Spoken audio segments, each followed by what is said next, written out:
Better than last year.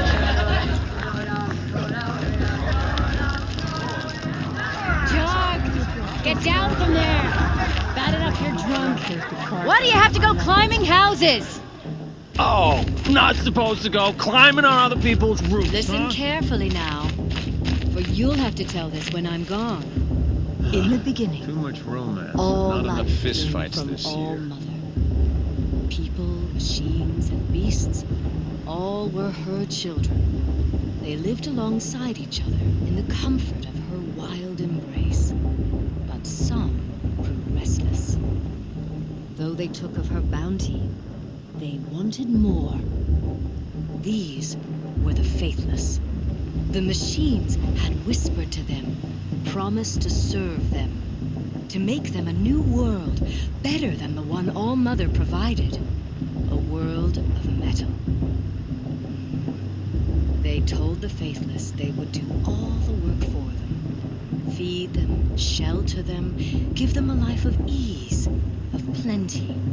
And so, the faithless left with the machines.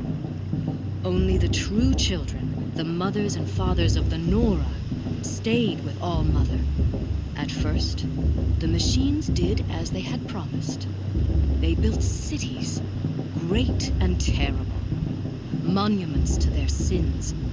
But they would not serve the faithless for long. A king rose up among the machines, a machine more powerful than any other, the Metal Devil. And then the faithless served him, served the machines. That was not enough for the Metal Devil. He wanted all to serve him, and tried to tempt the true children away from All Mother. They would not go. They gathered on the mountainside to cling to her and prayed, more devoted than ever. The Metal Devil raged louder than thunder. In his fury, he came to confront All Mother, intending to kill her. She struck him down. Forever, as you know, for his lifeless body is up there still, frozen in shame and defeat. The machines were driven mad by the death of their king, and their minds became as wild as beasts. The faithless abandoned their cities, forced to wander the world without the care of the machines. Only we remain the true children of All Mother. We built all this with the hands that she gave us. Machines are to be hunted, metal to be used for scrap, for craft, but never to be adored. And we stay true to her laws, resolute in our prayers, don't we? For the dangers are never over. Still the faithless envy our sacred land and covet it. And year upon year, the machine's anger grows, searching for little Nora boys and girls who have not behaved. What? Is that a machine among us now? No. These old eyes are mistaken. Listen carefully now. Oh, nice. For you'll have to tell this when I'm It's gone. for the goddess to judge the In the virgin, not me. All The past should life be left in came the from past. All Mother. People, machines, beasts, all were her children. They lived alongside each other in the comfort of her wild embrace. But some grew restless. Though they took of her bounty, they wanted more.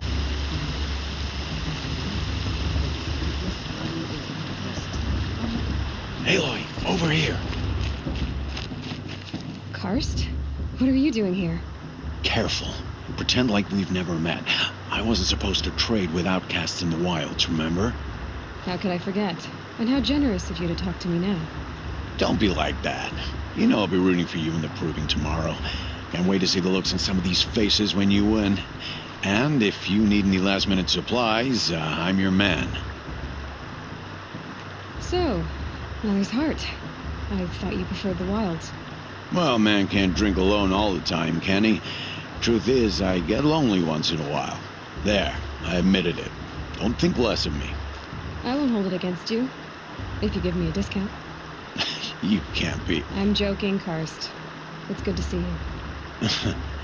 Don't go soft on me. All sales are final. If it breaks, you're out of luck.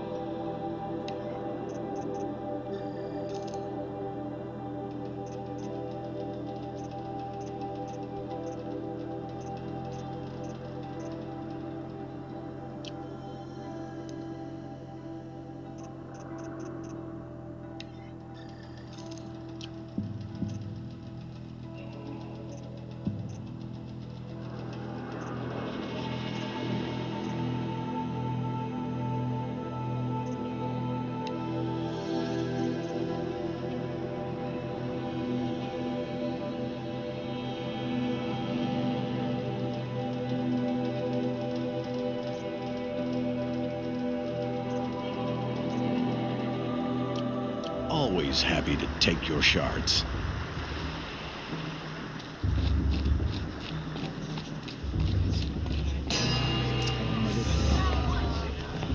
In a moment, we shall bless the proving. But first, we have guests to welcome. For 2 years, we have been at peace with Akarja. It is time to restore our bonds of trade with Meridian. These envoys come to us under a banner of peace.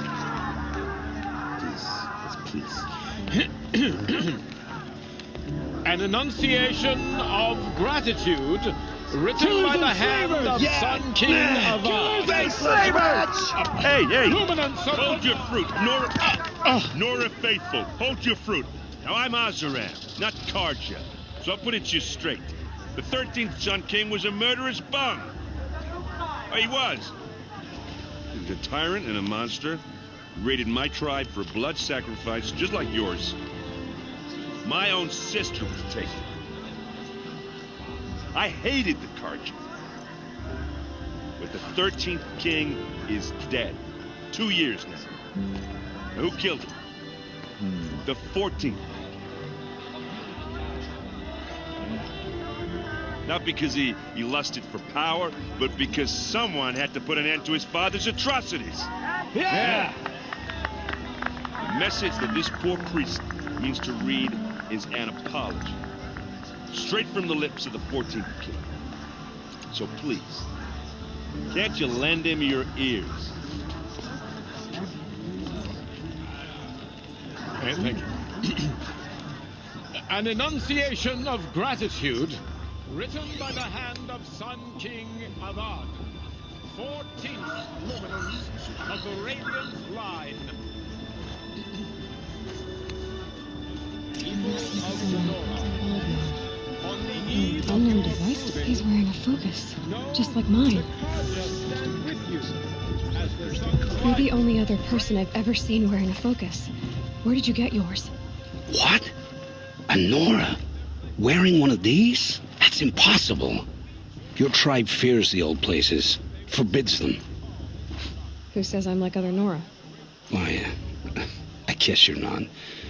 If you've gone delving in the ruins of the metal world. What's wrong? Apologies. Malfunction. Oh, Lynn, you making friends with locals, are we? I'll come back. Wait. No, we'll talk later. Have to go. Whoa. Well, I guess he's more hungover than I thought. Hey, you got the same trinket that Olin has on his head.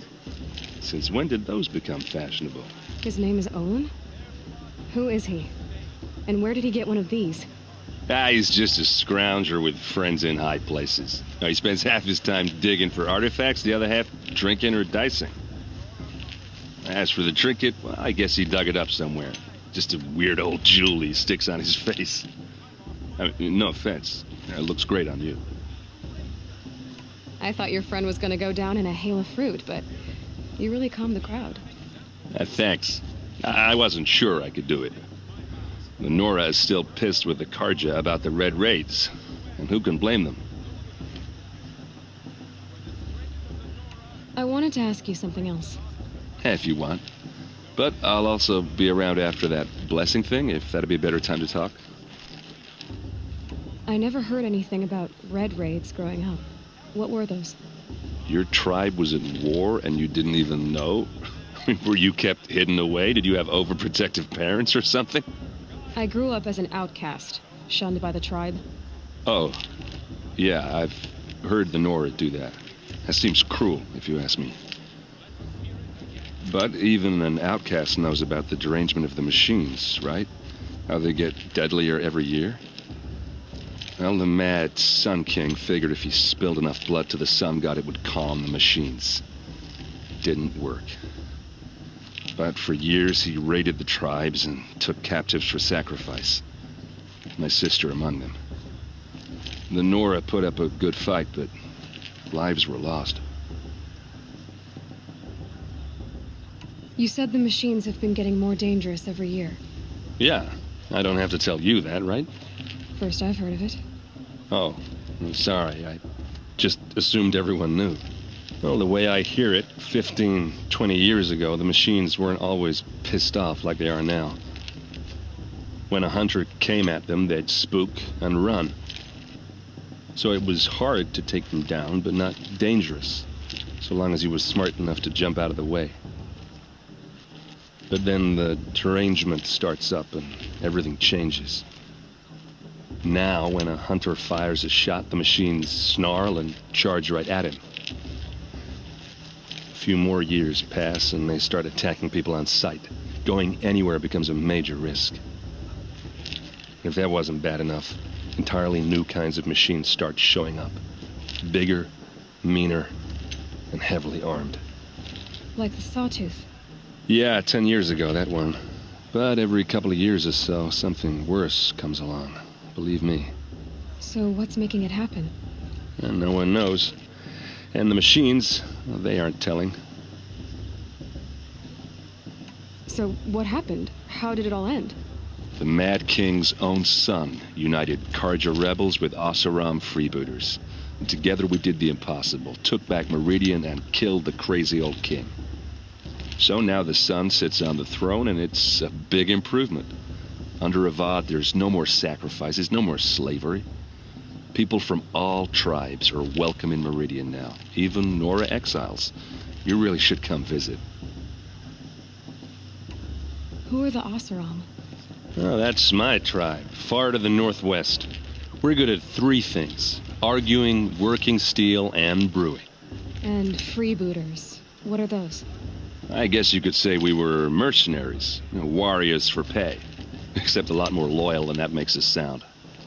Avad couldn't have taken down his father without our metal and muscle. And now some of us serve proudly as his personal vanguard. Your sister was taken captive and sacrificed. That's terrible.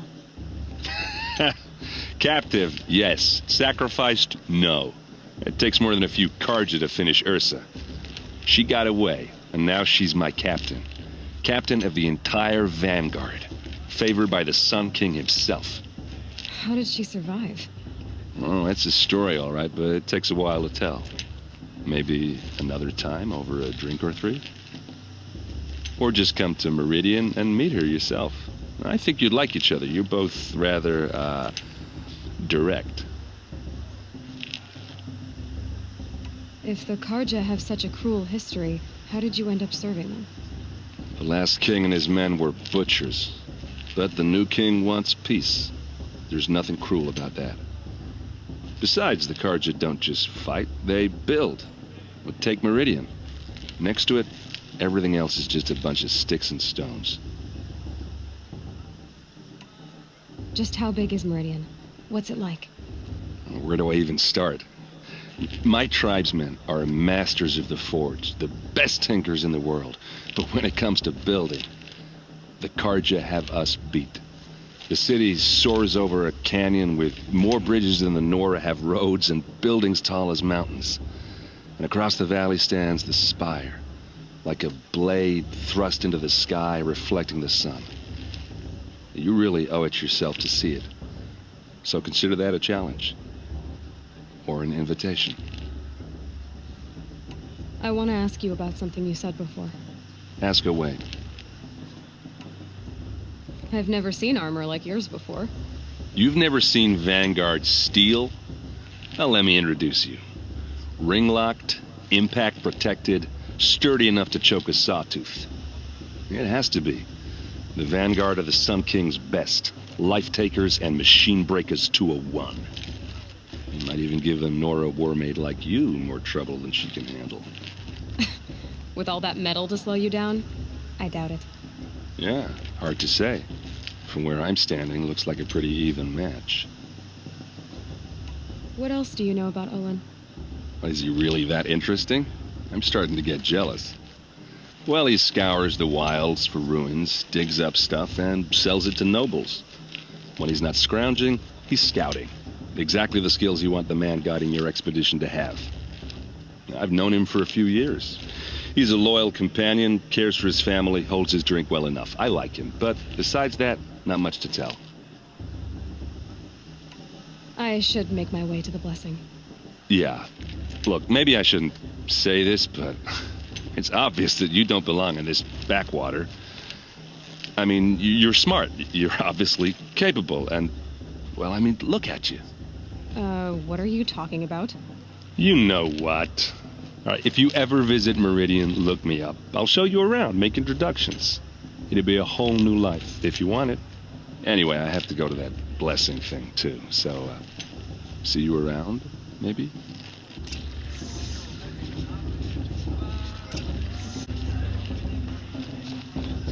Everyone's acting like these cursed Karja are honored guests. Makes me sick.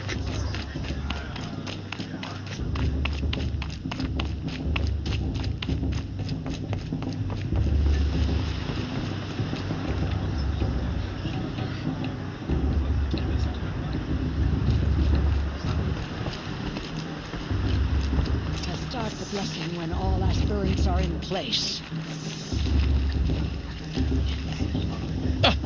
Oh! Expecting more tomatoes? In truth, I thought they were throwing stones.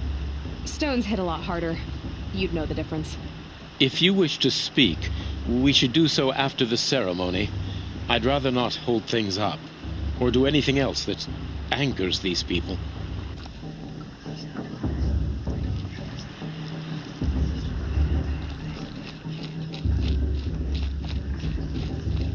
Aloy, take your place right there. The prayer lantern is yours. I made it for you. Blasphemy. Sisters. Aspirants, before each of you sits a prayer lantern crafted by your mother. In her honor, light its flame.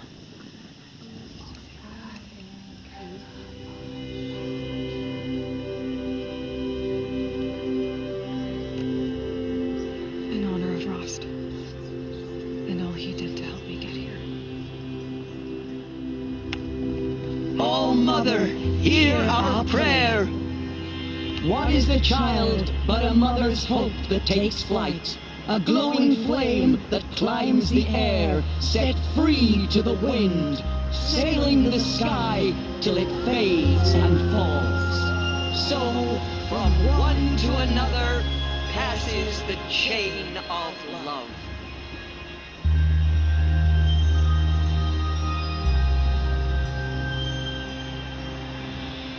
Everyone knows Tirsa wants the outcast girl to There's win, Olin. and Lansra wants anyone's I have some butler to questions for him.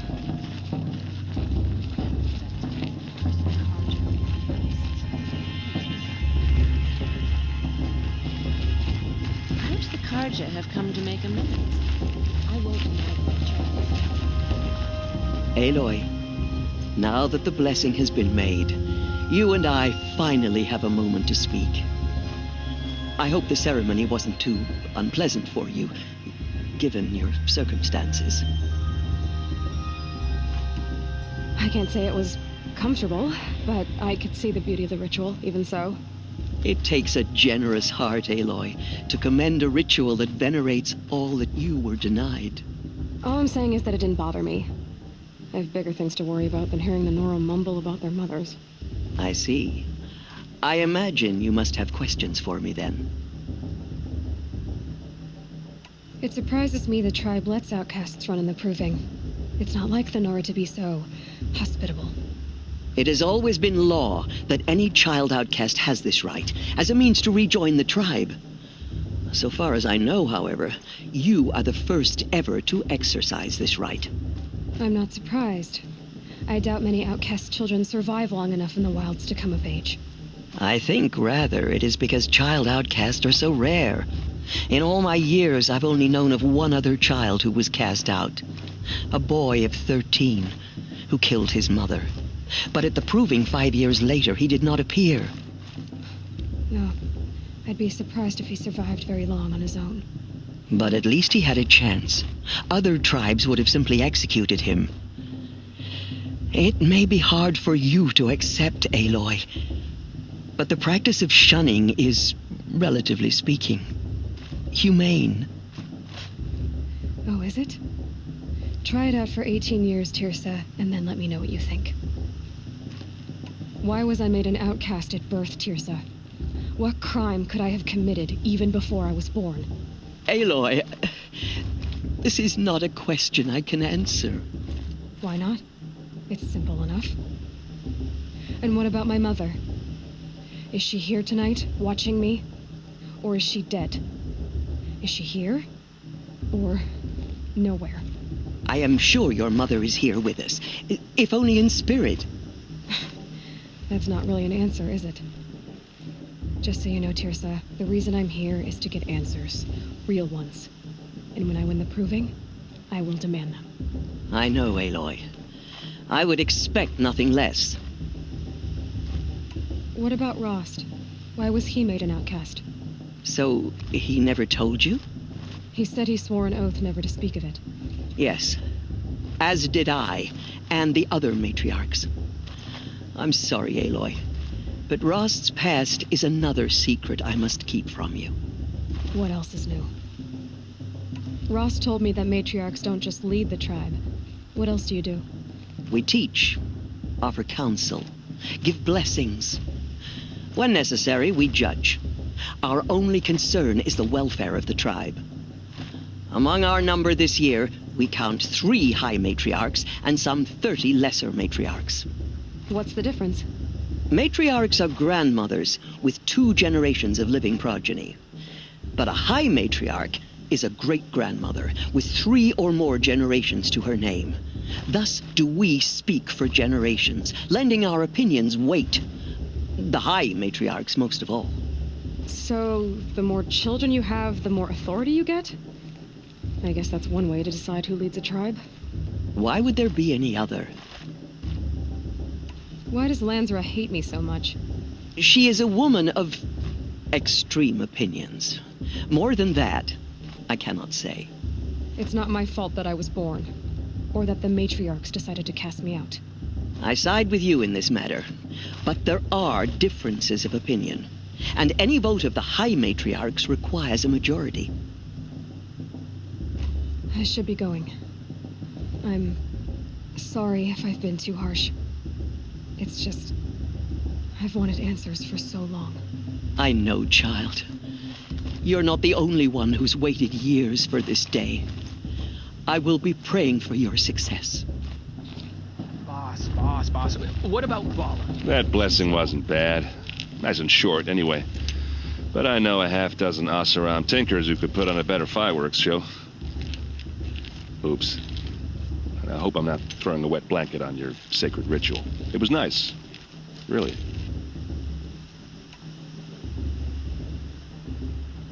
I want to ask you about something you said before. Ask away. Yeah, well, good luck in that proving thing. Maybe I'll see you in Meridian someday. Who knows? Your blessing was most illuminating. I've never seen its like.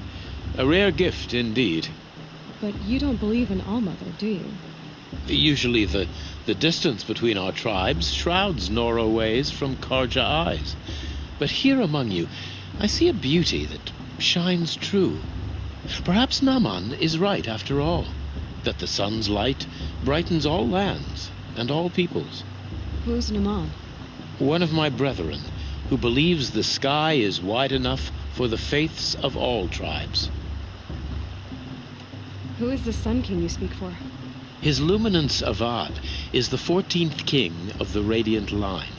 His light envelops the sky and everything beneath it. He is the chosen of the sun. By his divine rule, we are given sight and purpose. You speak highly of him. Do you know him well? By his nature, he is unknowable and infallible.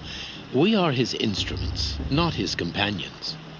I have been in his presence, but we draw down our hoods so as not to behold his light directly. He's the sun, he has total power, and no friends. That couldn't go wrong. If your Sun Kings are so infallible, how do you explain the crimes of the last king? Well, the sun's glory is a great and brazen crown for a vessel as small as a man. If the vessel is flawed, indeed in the burial caves, one can see the skulls of the past kings are cracked, trialed and fired in the sun's kiln. That can be too much for any man to bear, even a ruler of men. So the sun can make bad choices like anyone else? Oh, no. Has there ever been a Sun Queen? Many wives and consorts, of course. Or, oh, you mean for the sun to choose a queen? This has not happened. Why not? The sun is masculine, of course, and so would choose its heirs thus. It's a light in the sky. I've never seen anything dangling from it. I don't know if you've noticed, but women run things around here. Well, Avad took a woman as captain of his vanguard, the first to hold such an honor.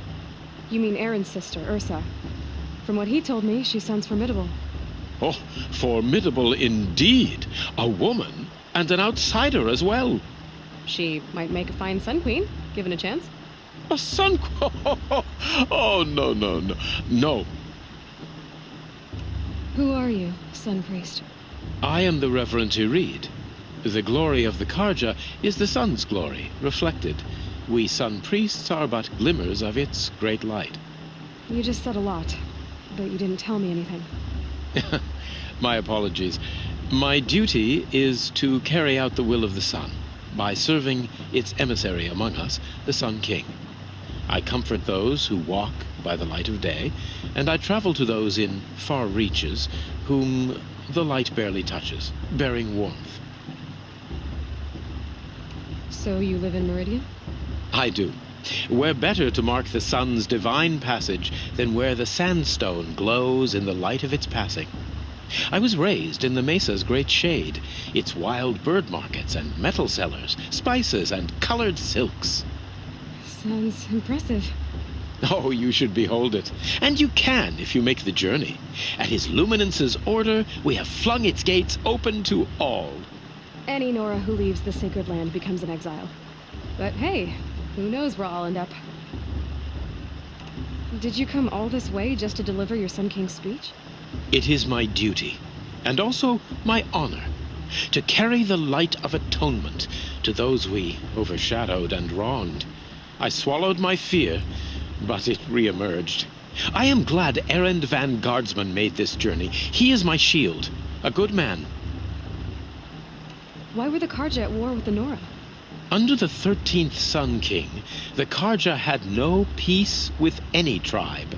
His luminance has sent those days to dusk. We must renew the light that binds us, though few volunteered to come here. The Nora scare you. They're good at making people feel unwelcome. It's said one soldier died for every Nora taken alive. But I see you can be as calm as you are fierce. This has been illuminating, but I should get going. You have already been blessed, but may the dawn find you, the day warm you, and the dusk have light to guide your path.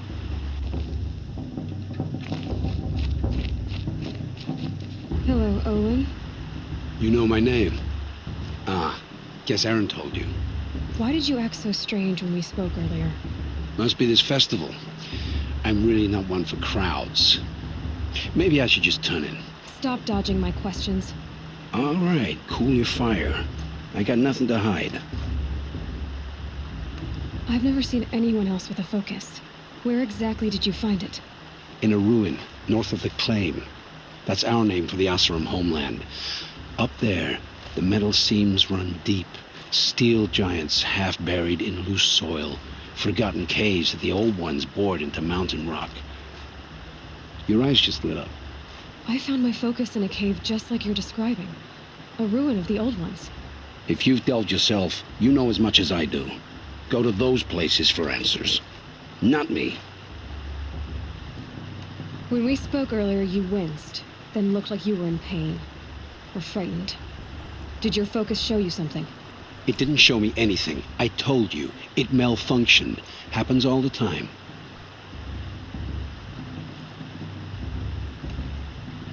Mine's never malfunctioned, and I've had it since I was a child. So yours is in better shape then. I'm sure the land here is full of relics. Seeing how you Nora are too scared to delve the ruins. Because they think ruins are cursed. But I never said I think that. If the North acknowledges a curse, I'm inclined to agree. What are you doing here, Owen? Why come to Noraland? Aaron needed a scout for his expedition, and a second for his drinking. That's all. Someone to stop the Sun Priest getting lost. When all this is over, I'm back to delving ruins, rummaging for scrap, scrounging up trinkets to sell. So you're an explorer? Just another Outlander, girl. A man's gotta make his shards. I just make mine in service to the King's court. That's all. I don't understand. We have this device in common, but you can't wait to stop talking to me. I already have all the friends I need, girl. I don't need the bother. I'm used to being shunned by the tribe. I thought you'd be different. It's nothing personal. It really isn't. You should try to enjoy yourself tonight. Big day tomorrow. Always best to make every day count.